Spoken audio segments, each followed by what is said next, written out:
বিদেশি বিনিয়োগ ও পর্যটন আকর্ষণে সৌদি আরবে চলছে রিয়েল এস্টেট বিপ্লব।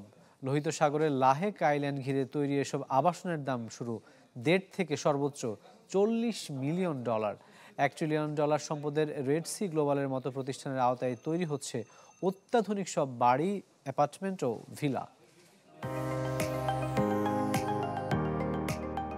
জ্বালানি তেলের একচ্ছত্র ব্যবসা থেকে নিজেদের ধীরে ধীরে সরিয়ে নিচ্ছে সৌদি আরব। পেট্রোডলারের উপর ভর করে অর্থনীতি গড়ে তুললেও ভূরাজনৈতিক আর্থিক ব্যবস্থাপনায় নিজেদের হিস্সা নিশ্চিত করতে চায় রিয়াদ। তাই বিদেশি পর্যটক আকর্ষণ ও ব্যবসায় বিনিয়োগ বাড়াতে দেশটিতে শুরু হয়েছে আবাসন বিপ্লব, যাতে পালে হাওয়া দিচ্ছে লোহিত সাগরের উপকূলে তৈরি হওয়া এক আধুনিক দ্বীপ। বিনিয়োগের অন্যতম আকর্ষণ বৃত্তাকার এই দ্বীপের নাম লাহেক আইল্যান্ড। তথ্য বলছে 400 হেক্টর আয়তনের এই দ্বীপে থাকবে 528টি ভিলা, থাকবে গলফ কোর্স, ম্যারিনা, সৈকত ক্লাব, ওয়াটার স্পোর্টস, স্কুল, বাজার ও 2টি তারকা হোটেল।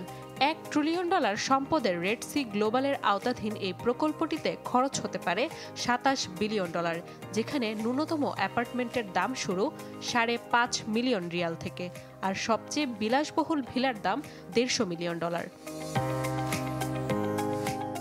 বেশ কয়েকটি বিলাসবহুল প্রকল্প হাতে নিলেও বেশ কিছু চ্যালেঞ্জ মোকাবেলা করছে রিয়াদ। 2019 সালের পর দেশটিতে অ্যাপার্টমেন্টের দাম বেড়েছে 96%, আর ভিলায় 53%।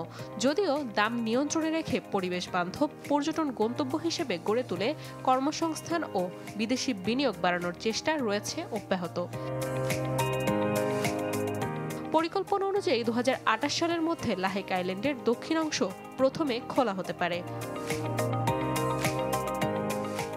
নাদিয়া ইসলাম তুলি, চ্যানেল 24।